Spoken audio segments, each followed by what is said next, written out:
Stories Telugu.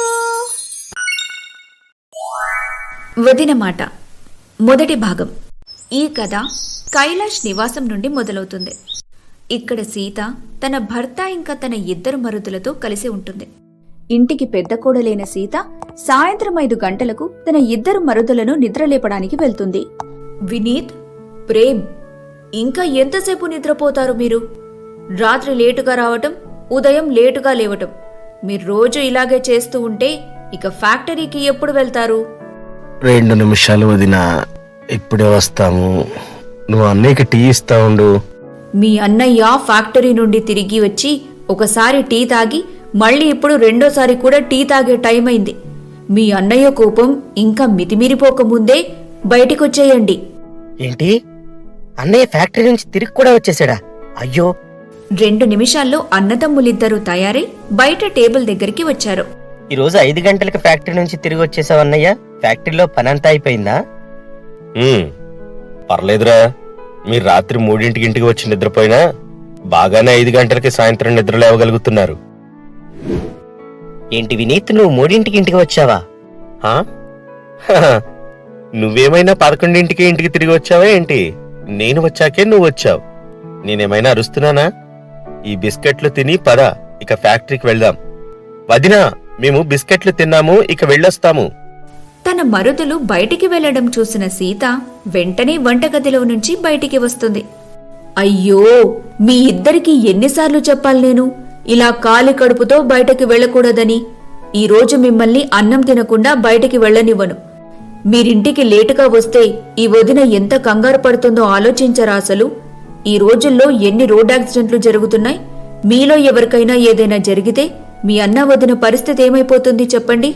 అది మరి వదిన, ఫ్రెండ్స్ ఫోర్స్ చేస్తేను కాస్త లేట్ అయిపోయింది, క్షమించు వదిన.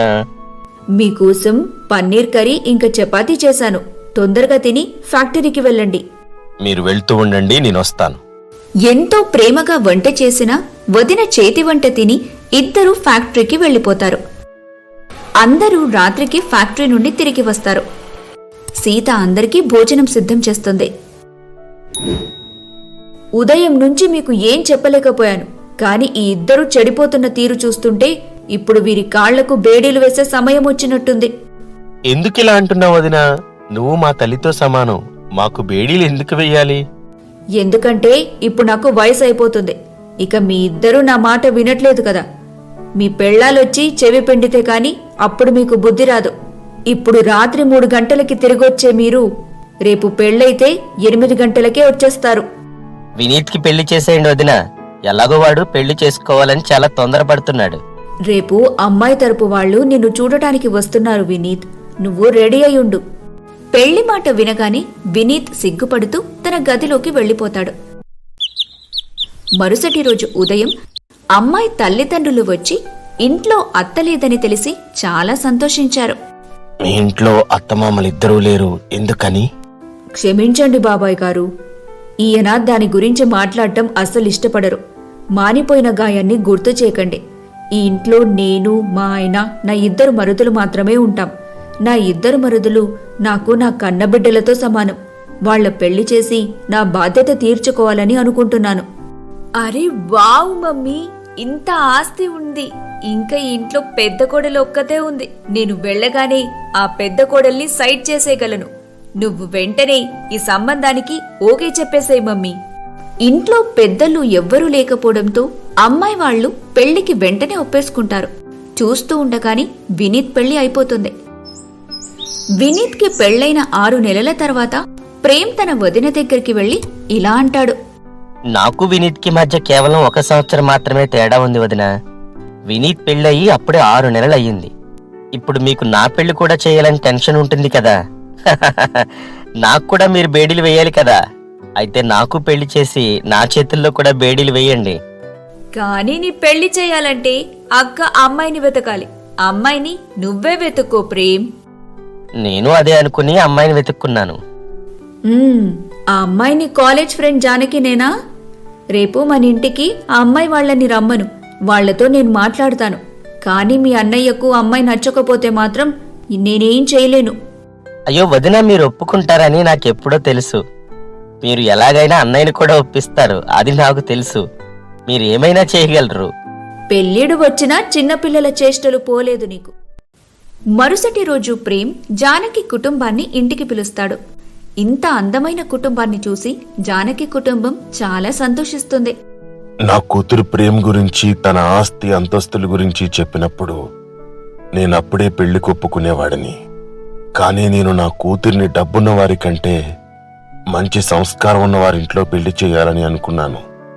కానీ ఇప్పుడు మీ కుటుంబ ఐక్యతను చూసిన తర్వాత నా కూతురి నిర్ణయం కరెక్టే అని అనిపిస్తుంది. జానకి నాన్న కూడా పెళ్లి కొప్పుకుంటాడు. ఇక కైలాష్ నివాసంలోకి ఇంకో కోడలు వస్తుంది. కొత్త కోడలికి స్వాగతం పలకటానికి ఇంటి పెద్ద కోడలు సీత హారతి పళ్ళెంతో గుమ్మం దగ్గర నిలబడింది. ఈ రోజు నాకున్న బాధ్యతలన్నీ తీరిపోయాయి. నా ఇంకో కొడుకు పెళ్లి కూడా చేసేశాను. కొడుకు కాదక్కా, మరిది అనండి. కొడుకులకి మరిదికి చాలా తేడా ఉంటుంది. మీరు మీ మరుదులను కొడుకులనుకుంటే చూసేవాళ్లు కన్ఫ్యూజ్ అవుతారు కదా. మరిదిని కొడుకు అంటే ఏం ప్రాబ్లం కృతిక? మా వదిన మమ్మల్ని కొడుకుల్లాగే పెంచింది. ఊరికే ఏదేదో వాగొద్దు. ఇంటి కొత్త కోడలు ఇంటి గడప కూడా దాటలేదు. అప్పుడే కృతిక ప్రవర్తన మారిపోయింది. అక్క, మీరింతకు ముందు నాకు వినీత్కి హారతి తీశారు కదా, ఇప్పుడు నా వంతు. కొత్త వధువరులకి హారతిచ్చే అవకాశం నాకు కూడా ఇవ్వండి. అవును కృతిక, నువ్వు చెప్పింది నిజమే. నేనొకసారి ఈ నియమం చేశాను. ఇప్పుడు నీ వంతు. ఇది ప్రారంభం మాత్రమే అక్క. నువ్వలా చూస్తూ ఉండు. మెల్లిమెల్లిగా ఈ ఇంట్లో నీకు స్థానం లేకుండా చేస్తా. కృతిక హారతి తీసిన తర్వాత వధూవరులిద్దరూ వారి గదిలోకి వెళ్లారు. అప్పుడు కృతిక అక్కడికి వెళ్లి ఇలా అంటుంది. జానకి, రేపొద్దున 5 గంటలకి ఒకవేళ అక్క నిన్ను లేపమని నన్ను పంపొచ్చు. కాని నువ్వు లేవద్దు, హాయిగా పడుకో. ఎందుకంటే కొత్త పెళ్లి కూతురు ఎంత అలసిపోయి ఉంటుందో నాకు తెలుసు. అక్క చెడ్డదేం కాదు, కానీ కొంచెం స్ట్రిక్ట్ అంతే. నువ్వు అర్థం చేసుకుంటావనుకుంటాను. థ్యాంక్ యూ అక్క, నన్ను అర్థం చేసుకున్నందుకు. ఇప్పుడు నేను ఏ టెన్షన్ లేకుండా నిద్రపోతాను. మరుసటి రోజు ఉదయం జానకి మొదటిసారి ఏదైనా వండుదామని వంటగదిలోకి వెళ్ళగానే కృతిక ఆమెకు సహాయం చేయడానికి వస్తుంది. అక్క, నువ్వెంత మంచిదానివి. ఇంత మంచి తోడికోడలు నాకు దొరుకుతుందని నేనెప్పుడూ అనుకోలేదు. నేను కూడా నీలాగే ఆనందపడే అదృష్టం లేదు జానకి. ఎందుకంటే కంటికి కనిపించేదంతా నిజం కాదు కదా. పెద్దక్కనే తీసుకో. అందరికీ ఆమె ఒక సీతమాతలాగా కనిపిస్తుంది. కానీ ఆమె నిజస్వరూపమేంటో నాకు మాత్రమే తెలుసు. మనం ఏం చేయలేం. ఎందుకంటే మనం మొగుళ్ల మొహాన ఇంత ముష్టి పడేసి ఆస్తి మొత్తం వాళ్ల చేతిలోనే పెట్టుకున్నారు కదా. వాళ్ళేం చేసినా భరించక తప్పదు మనకు. ఏంటి, ఈ విషయాలేమి నాకు తెలియదు. నేను ఆస్తి 3 అన్నదమ్ముళ్లకు సమానంగా వస్తుందనుకున్నాను. నువ్విప్పుడే కొత్తగా ఇంటికి వచ్చావు కదా జానకి. ముందు ముందు నీకే అన్ని తెలుస్తాయి. అంటే ప్రేమ్ నాకు అబద్ధం చెప్పాడా? అయ్యో, అలా ఏం లేదు జానకి. ఈ 2 అన్నదమ్ములు తన పెద్దన్న వదినని దైవాలుగా భావిస్తారు. 10% ఏంటి, ఒకవేళ వీళ్ళు 1% ఆస్తి ఇచ్చినా కూడా వీళ్ళిద్దరికి ఏది బాధ అనిపించదు. ఏమైనా కానీ ఇవన్నీ వదిలే జానకి. మనం మన ప్రేమతో బావగారిని అక్కని మార్చగలమని అనుకుంటున్నాను.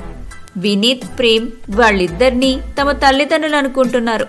తల్లిదండ్రులు తమ పిల్లలకు ఎలాంటి మోసం చేయరని అనుకుందాం. ఇలా మెల్లిమెల్లిగా కృతిక తన అత్తారింట్లో చిచ్చు పెట్టడం మొదలు పెడుతుంది. అలా రోజులు గడుస్తూ ఉండగా ఒకరోజు స్నేహకు కూడా పెళ్లి చేయాలని అనుకుంటూ ఉంటారు. ఏం స్నేహ, నీకు పెళ్లి చేసుకునే ఉద్దేశం ఉందా లేదా? నీకు పెళ్లిష్టం లేదంటే చెప్పేసేయ్. మేం ఎవ్వరం నిన్ను ఫోర్స్ చెయ్యం. ఈమెవరు? కొత్త క్యారెక్టర్. ఈమె పెళ్లి మేమెందుకు చేయాలి? అక్క, ఈ స్నేహ ఎవరు? స్నేహ వాళ్ళ నాన్న మీ బావ దగ్గర చాలా ఏళ్లుగా పనిచేసేవారు. ప్రమాదవశాత్తు మన ఫ్యాక్టరీలోనే ఆయన చనిపోయారు.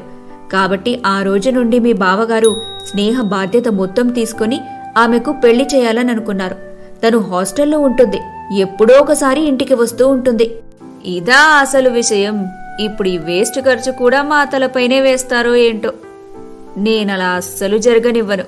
ఇప్పుడే వీళ్లను ఆ టాపిక్ నుండి డైవర్ట్ చేయాలి. ఎంత మంచి విషయమో కదా. ఇంట్లో ఒకేసారి 2 శుభవార్తలు. ఒక గుడ్ న్యూస్ ఏమో స్నేహ పెళ్లి. ఇంకో గుడ్ న్యూస్ ఏంటి? మీరు నాన్న కాబోతున్నారు. ఒక్క అబద్ధం చెప్పి కృతిక అందరి దృష్టిని తన వైపుకు తిప్పుకుంటుంది. ఇక స్నేహ పెళ్లి గురించి అందరూ మాట్లాడుకోవడం మానేస్తారు. అలా 2 నెలల తర్వాత జానకి కూడా తల్లి కాబోతుందని తెలుస్తుంది. ఏమైంది జానకి? ఎందుకు నువ్వు అలా బాధగా ఉన్నావు? నువ్వు తల్లి కాబోతున్నావు కదా, నీకు ఆనందంగా లేదా? ఏమని ఆనందపడమంటావక్క? నా కడుపులో పెరుగుతున్న బిడ్డ తండ్రికి సొంతంగా ఏమీ లేవు. అలాంటప్పుడు నేను ఈ బాబుని ప్రపంచంలోకి ఎలా తీసుకురావాలి? నాకు చాలా బాధగా ఉందక్క. నాకు అలాగే ఉంది జానకి, కాని మనమేం చేయగలం చెప్పు? మనమందరం పెద్దక్క చెప్పినట్టే వినాలి కదా. అలాగే మన పిల్లలు కూడా పెద్దక్క చేతి కిందే బతుకుతారు. అప్పుడే సీత పాల గ్లాస్ తీసుకుని గదిలోకి వస్తుంది. అరే, మీరిద్దరూ ఈ గదిలోనే ఉన్నారా? నాకు ముందే తెలుసుంటే మీ ఇద్దరి కోసం కూడా పాలు తీసుకొచ్చేదాన్ని. ఇదిగో కృతిక, ఈ పాల గ్లాస్ తీసుకో. నేను జానకికి పాలు తీసుకొచ్చేలోపు నువ్వు ఈ పాలని తాగేయాలి. రోజూ పాలు తాగడానికి ఏదో ఒక సాగు చెబుతున్నావు. ఇక కృతిక ఈ అవకాశాన్ని ఉపయోగించుకోవాలి అనుకుంటుంది. అబ్బా, ఇదే మంచి అవకాశం. ఇప్పుడు త్వరగా నా చేతికి మట్టంటకుండా పని పూర్తి చేయాలి. కృతిక ఆ పాలతో ఏం చేయబోతుంది తెలుసుకోవాలంటే మరొక భాగం వరకు వెయిట్ చేయాల్సిందే. అప్పటి వరకు ఛానల్ని లైక్ చేసి, కామెంట్ చేసి, సబ్స్క్రైబ్ కూడా చేయండి. బెల్ ఐకాన్ని నొక్కడం మర్చిపోకండి. Bye bye.